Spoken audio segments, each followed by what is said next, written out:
स्वागत है दोस्तों आज की इस वीडियो में हम बात करेंगे रिंग बॉम यानी कि जिसको हम हिंदी में दाद बोलते हैं। तो आज की इस वीडियो में हम रिंग बॉम रोग के बारे में विस्तार से बात करेंगे। दोस्तों मैं आपको बता दूं कि अपने इस चैनल पर अभी फंगल स्किन डिसीज़ सीरीज़ चल रही है। दोस्तों ये फंगल स्किन डिसीज़ सीरीज़ का हमारा आज का दूसरे नंबर का वीडियो है। और दोस्तों आज की हमारी दूसरे नंबर की वीडियो में हमारी सबसे पहली डिसीज़ है वो है हमारी रिंग बॉम, जिसको हम हिंदी में दाद बोलते हैं। तो दोस्तों आज की इस वीडियो में हम रिंग बॉम के बारे में विस्तार से बात करेंगे, जिसमें हम बात करेंगे रिंग बॉम के परिचय के बारे में, रिंग बॉम के कारण के बारे में, रिंग बॉम के लक्षण यानी कि सिम्टम्स के बारे में, और बात करेंगे हम रिंग बॉम के इलाज यानी कि ट्रीटमेंट के बारे में। तो दोस्तों सबसे पहले हम आगे बढ़ने से पहले थोड़ा सा रिंग बॉम के बारे में समझ लेते हैं कि रिंग बॉम आखिरकार होती क्या है। और जो रिंग बॉम जहाँ पर जो शब्द दिया गया है वो रिंग बॉम शब्द जो दिया है उसका शाब्दिक अर्थ क्या होता है। दोस्तों मैं आपको बता दूं, जैसे कि रिंग बॉम जो डिसीज होती है, जैसा कि हम जहाँ पर चित्र में देख पा रहे हैं दोस्तों, ये रिंग बॉम डिसीज है दोस्तों, जो कि एक रिंग यानी कि छल्ले के रूप में होती है। दोस्तों बीमारी से ही हम यहाँ पर क्लियर समझते हैं कि इसमें जो रिंग बॉम आपको दिख रही है दोस्तों, रिंग का मतलब होता है दोस्तों छल्ला, और बॉम का मतलब होता है, हम थोड़ा कलर चेंज कर लेते हैं इसको थोड़ा सा क्लियर समझने के लिए, बॉम का मतलब होता है कीड़ा। तो दोस्तों अब आप समझ गए होंगे कि रिंग बॉम का शाब्दिक अर्थ क्या होता है। अब हम बात करेंगे दोस्तों ये रिंग बॉम जो डिसीज है उसके परिचय के बारे में। तो चलिए दोस्तों समझते हैं परिचय को। तो दोस्तों जैसा कि आप साइड में देख पा रहे हो कि रिंग बॉम यू की एक फंगल डिसीज होती है। तो इसके परिचय में मैं आपको बता दूं कि रिंग बॉम रोग एक सुपरफिशियल कवक जनित रोग होता है। सुपरफिशियल कवक जनित रोग मतलब कहने का तात्पर्य ये है दोस्तों, ये जो इंसान की जो बॉडी होती है उसके बाहरी क्षेत्रों में होता है। इंसान की जो बॉडी होती है उसके बाहरी क्षेत्रों में यह रोग होता है।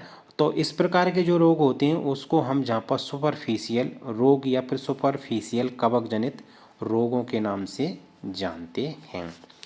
दोस्तों मैं आपको बता दूं इसे हिंदी में हम दांत कहते हैं, और इसको मेडिकल टर्म्स जो भाषा होती है उसमें हम इसको डर्मेटोफाइटोसिस के नाम से भी जानते हैं। दोस्तों ये रोग एक आम फंगल यानी कि त्वचा संक्रमण रोग होता है। इस रोग में लाल गोल, जैसा कि हम पूर्व में भी देख पा चुके हैं, जिसमें जो गोल होते हैं इनके आसपास ये इसका जो एरिया होता है वो लाल होता है, और गोल यानी कि ये गोल शेप में है तो ऐसे भी होते हैं। इनमें बहुत तेज़ खुजली होती है। इनके जैसे जैसे ये बढ़ता जाता है दोस्तों, जैसे ये बढ़ता जाता है तो इनके बीच में एक पपड़ी जमने लगती है, यानी पपड़ीदार चकत्ते बनने लगते हैं जो अक्सर छल्ले जैसे दिखाई देते हैं। यह शरीर यानी कि ये जो रोग है ये शरीर के सिर, पैरों या नाखूनों पर हो सकता है, और यह रोग ज़्यादातर गर्म नम जगहों पर फैलता है। यानी कि उन जगहों पर क्या होती है दोस्तों, हुमस ज़्यादा होती है। तो जहाँ पर हुमस भरी जो गर्मी होती है वहाँ पर पसीना ज़्यादा आता है, तो इस वजह से यह रोग ऐसे क्षेत्रों में सबसे ज़्यादा होता है। दूसरी स्लाइड में दोस्तों हम बात करेंगे इसके कारण के बारे में। तो चलिए दोस्तों समझते हैं। दोस्तों दूसरी स्लाइड में हम कारण में बात कर रहे हैं। तो दोस्तों ये जो रोग है ये डर्मेटोफाइटस नामक कवक के द्वारा होता है। दोस्तों पूर्व वाला जो वीडियो आया था उसमें हमने इसमें जो मुख्य रूप से जितनी जो कवक होती हैं उनके बारे में जाना था कि कौन कौन सी कवक होती है, उन कवकों के द्वारा कौन कौन से रोग फैलते हैं। तो दोस्तों हमारा जो दाद यानी कि जो रिंग बॉम जो रोग है वो रोग हमारा जहाँ पर डर्मेटोफाइटस यानी कि दोस्तों इसको करते हैं, डर्मेटोफाइटस जो बीमारी है, यानी सॉरी दोस्तों डर्मेटोफाइटस जो कवक है उस कवक के द्वारा ये जो दाद जो रोग है वो हमारा जहाँ पर फैलता है। अब दोस्तों बात करेंगे कि जो रोग है ये त्वचा की ऊपरी परत पर हमला करता है। जैसे कि मैंने पूर्व में ही बताया कि ये रोग है वो क्या है, एक सुपरफिशियली कवक जनित रोग है। तो ये हमेशा त्वचा की ऊपरी परत पर ही हमला करता है, और ये गर्म और नम जगहों पर ही पनपता है। याद रखना दोस्तों, अगर वहाँ का यानी किसी भी क्षेत्र का अगर क्लाइमेट अच्छा है, जहाँ पर ना तो ज़्यादा ठंड है और ना ही ज़्यादा गर्मी है, पर दोस्तों ठंड से जहाँ पर इस पर ज़्यादा प्रकोप नहीं पड़ता है, लेकिन जहाँ पर इसका नमी जो उमस वाली जो गर्मी होती है वहाँ पर ये अक्सर और बड़ी तादाद में यह फैलती है। तो दोस्तों ये इसको फैलने के लिए गर्म नम जगहों की आवश्यकता होती है। अब दोस्तों बात करेंगे हम रिंगवॉर्म रोग के लक्षणों के बारे में। तो चलिए दोस्तों समझते हैं। दोस्तों बात करें रिंगवॉर्म रोग के लक्षणों के बारे में, तो दोस्तों इसमें हमारा सबसे पहला लक्षण है ईचिंग यानी कि खुजली होना। दोस्तों याद रखना इस रोग में गंभीर खुजली होती है, यानी कि दोस्तों जो प्रभावित क्षेत्र होते हैं उनमें बहुत तेज खुजली होती है। उसके बाद में दूसरा सिम्टम्स है दोस्तों हमारा रिंग के आकार की आकृति होना। दोस्तों इसका ये पहचानने का इसका सबसे बड़ा आसान तरीका है कि इसमें जो रोग होता है उसमें एक रिंग के आकार की आकृति या फिर चकत्था बनता है, यानी कि दोस्तों त्वचा पर गोल या अंडाकार आकार के लाल या भूरे रंग के चकत्ते दिखाई देते हैं। इससे हम क्लियर समझ जाते हैं कि ये रिंगवॉर्म है, यानी कि दाद है। तीसरा सिम्टम्स है दोस्तों त्वचा के रंग में बदलाव। त्वचा के रंग में बदलाव यानी कि दोस्तों अगर जो भी स्थान पर यह दाद होती है तो वहाँ की जो त्वचा होती है वो उस एरिया की त्वचा लाल होने लगती है और साथ ही उस त्वचा के आसपास पपड़ी नुमा यानी कि भूरी पपड़ी जमने लगती है। तो हम इससे भी यहाँ पर क्लियर समझ जाते हैं कि ये एक दाद यानी कि रिंगवॉर्म रोग है। उसके बाद में दोस्तों अगला सिम्टम्स है पपड़ीदार त्वचा। पपड़ीदार त्वचा, पपड़ीदार त्वचा से सीधा सा मतलब होता है दोस्तों जो चकत्ते होते हैं उनके किनारे उठे हुए होते हैं, जैसा कि आप यहाँ पर चित्र में भी देख पा रहे हो। यानी कि दोस्तों ऐसे ये गोल आकार की जो आकृति होती है तो इनके जो आसपास होती है दोस्तों वो चकत्ते होते हैं उनके किनारे उठे हुए होते हैं। याद रखना ये इसके किनारे बिल्कुल इसके जो आसपास के जो किनारे होते हैं वहाँ पर जो चकत्ते होते हैं वो उठे हुए होते हैं और बीच में त्वचा समान या फिर पपड़ीदार दिखाई देती है।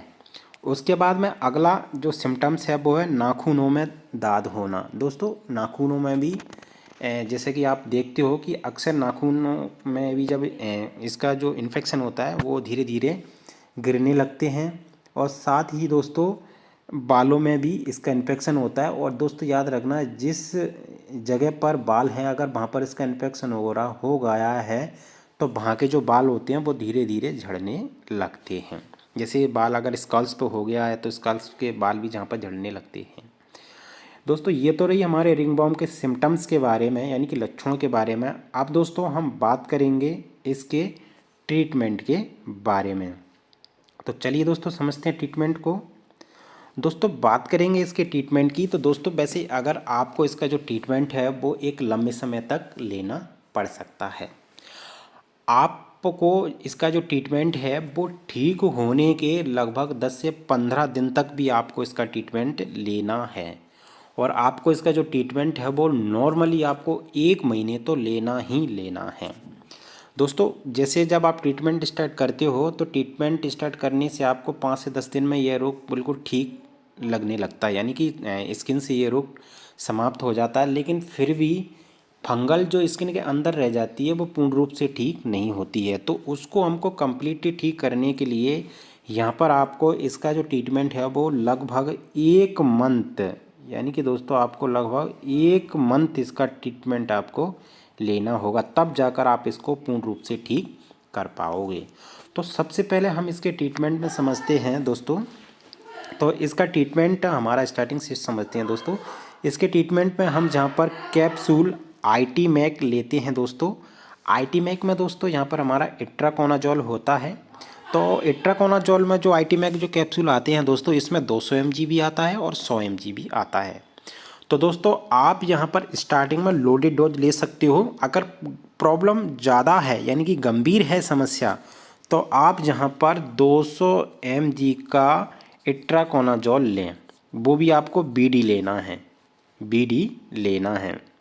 उसके बाद में अगर प्रॉब्लम थोड़ी हल्की फुल्की है तो आप यहाँ पर इट्राकोनाजोल का 100 mg का कैप्सूल बीडी चला सकते हो। उसके बाद में दोस्तों तेज़ खुजली होती है बॉडी पर, तो आपको तेज़ खुजली को कंट्रोल करने के लिए या फिर कम करने के लिए आपको यहाँ पर टैबलेट एटारेक्स 25 mg की दिन में TD यानी कि सुबह दोपहर शाम को लेना है। उसके बाद में दोस्तों अगर आपको एटारेक्स 25 mg से थोड़ा अगर रिलैक्स नहीं मिल रहा है तो आप अपनी स्किन पर एक लोशन आता है जो है हमारा कैलामाइन लोशन। तो दोस्तों कैलामाइन लोशन को हम जहाँ पर दिन में और रात में 2 बार लगा सकते हैं अगर तेज़ खुजली हो रही है तो। अगर ज़्यादा खुजली नहीं हो रही है या फिर मान के चलो दोस्तों अगर एटारेक्स से खुजली कंट्रोल हो रही है तो फिर आप कैलामाइन लोशन ना लगाएं, कोई दिक्कत की बात नहीं है। उसके बाद दोस्तों बात करेंगे जनरली जो हम दूसरे जो साबुन यूज करते हैं उनमें कास्टिक सोडास या कास्टिक पोटास की मात्रा ज़्यादा होती है जो कि स्किन के लिए काफ़ी ज़्यादा हानिकारक होते हैं। तो हम दोस्तों यहाँ पर कीटो स्टार यानी कि कीटोकोनाजोल से संबंधित जो हम एक साबुन यूज करेंगे जो है हमारा सोप कीटो स्टार। तो कीटो स्टार सोप का यहाँ पर दोस्तों मैं आपको बता दूँ इसमें ऐसा कोई ज़्यादा विशेष यूज नहीं है कि रिंग बॉम में इसका कोई ज़्यादा विशेष यूज है। ये सिर्फ सेकंड इन्फेक्शन को कंट्रोल करता है। यानी कि दोस्तों अगर आपका जैसे दाद है वहाँ पर आपने वहाँ पर उसको खुजा लिया और उसी हाथों के जो उंगलियां हैं उसको आपने दूसरी जगह टच कर दिया, अगर जब साबुन से नहाते हो तो वो उस कीटो स्टार वाले साबुन से वो साफ़ हो जाता है, यानी कीटोकोनाजोल से वो साफ़ हो जाता है, तो सेकंड इन्फेक्शन नहीं होता है। तो आप यहाँ पर कीटो स्टार सोप को आप यहाँ पर नहाने में यूज कर सकते हो। उसके बाद में दोस्तों आपको क्या करना है, यहाँ पर टैबलेट बिकोजैम C4 आपको यहाँ पर दिन में 2 बार लेनी है। अब दोस्तों यहाँ पर टैबलेट बिकोजैम C4 से क्या होता है, यहाँ पर इसमें एक तो यहाँ पर B कॉम्प्लेक्स होता है दोस्तों, और दूसरा यहाँ पर वायोटिन होता है, इसमें वायोटिन जो कि स्किन के लिए बहुत अच्छा होता है, और तीसरा यहाँ पर विटामिन C होता है इसमें, जो कि हमको पता है कि जो विटामिन C है वो स्किन के लिए बहुत ही ज़्यादा इम्पोर्टेंस होता है, यानी कि इम्पोर्टेंट होता है। तो हमको इस टैबलेट को लगभग 1 से 1.5 महीने आपको लेनी है जो स्किन की मरम्मत के लिए अच्छा कार्य करती है। तो इसको हमको दिन में 2 बार लेनी है जो कि BD लेनी है। अब उसके बाद में बात करेंगे कि इसके ऊपर हमको कौन सी क्रीम लगाना है। तो आप क्रीम में यहाँ पर अगर बहुत ज़्यादा मात्रा में अगर आपको खुजली है, यानी कि पूरी बॉडी पर अगर खुजली है, तो आप जहाँ पर कैंडिड CL, मैं इसको डिलीट कर दूँ, तो यहाँ पर एक कैंडिड CL इसको हटाती है यहाँ से, कैंडिड CL नाम का एक लोशन आता है। तो आपको क्या करना है, इसको नहाने से पहले पूरी बॉडी पर लगभग 1 से 2 घंटे आपको लगा के रखना, उसके बाद में नहाना है। इसको कब यूज करना है, जब आपकी बॉडी पर काफ़ी ज़्यादा मात्रा में रिंग बॉम यानी कि दाद है। अगर आपके स्किन पर जगह जगह जैसे कि जैसे गोल चकत्ते हैं तो आप यहाँ पर क्रीम लुलिफिन को यूज कर सकते हैं, जो कि दिन में 2 बार आपको यूज करना है। अब दोस्तों याद रखना, अगर आपकी जो प्रभावित जो एरिया है, अगर आपने वहाँ पर उसको खुजला लिया, यानी खुजा लिया है और खुजाने की वजह से वहाँ पर सेकंड इन्फेक्शन हो गया। सेकंड इन्फेक्शन मतलब ये है कि इसके आसपास की जो स्किन है वो बहुत ही लाल या फिर इसके आसपास पस पड़ गया है, तो उसके लिए आपको क्या करना है दोस्तों, आप लुलिफिन के साथ में आप यहाँ पर ऑइंटमेंट टी-बैक्ट में क्या होता है दोस्तों, इसमें मुफीरोसिन होता है दोस्तों, 2% होता है।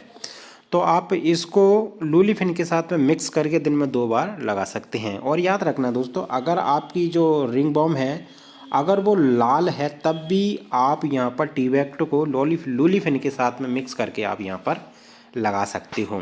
टी-बैक्ट है वो एक एंटीबैक्टीरियल ऑइंटमेंट है, और जो लुलिफिन है वो दोस्तों एक एंटी फंगल क्रीम है। तो आप जब हम इन दोनों को आपस में मिक्स करके लगाएंगे तो अपनी जो प्रॉब्लम है उस पर इसका अच्छा प्रभाव पड़ता है, जिससे जो प्रॉब्लम है वो तेज़ी से ठीक होती है।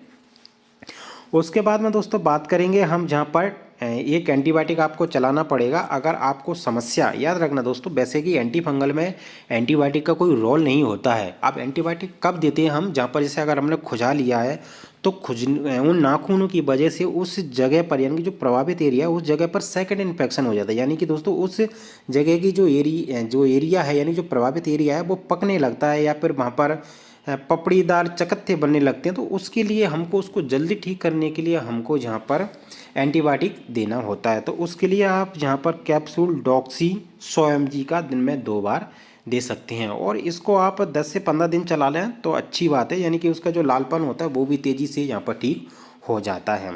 तो दोस्तों इसमें हमने जाना कि जो रिंग बॉम है उसमें हम कौन सा ट्रीटमेंट दे सकते हैं उसके बारे में समझा। याद रखना दोस्तों, ये जो ट्रीटमेंट है, अगर आप एक आम व्यक्ति हो, आपको ये ट्रीटमेंट घर पर बिल्कुल भी नहीं लेना है।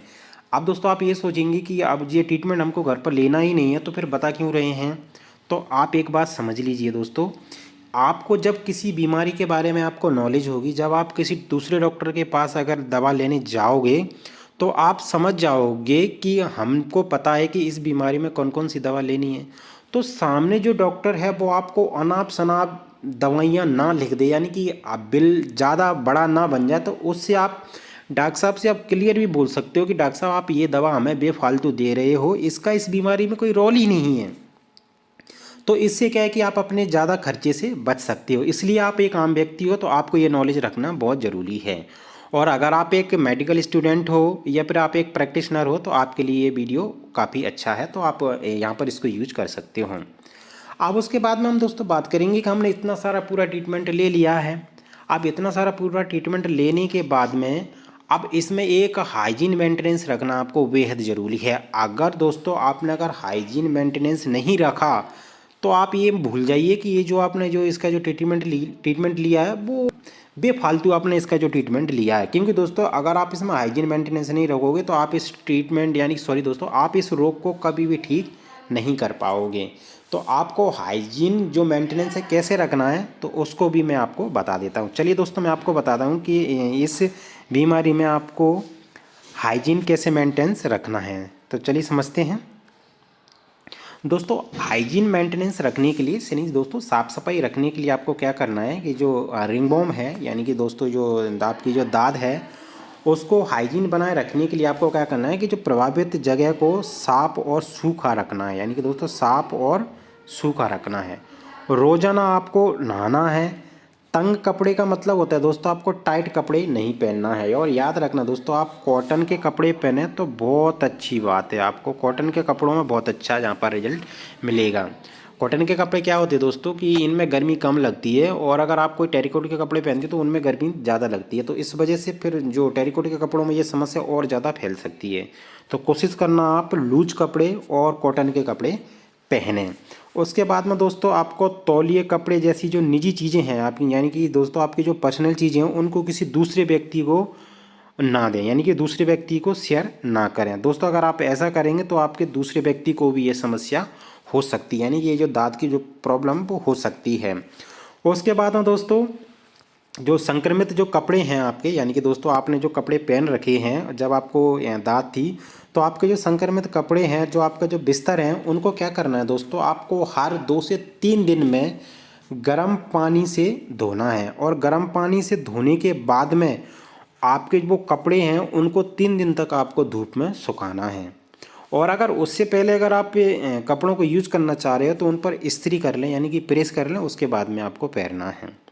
इस भाई ऐसा करने से क्या होगा, आप क्या होगा दोस्तों कि आपके जो कपड़े हैं वो कीटाणु रहित हो जाएंगे, और ताकि जो संक्रमण है वो आपको ना दोबारा फैले।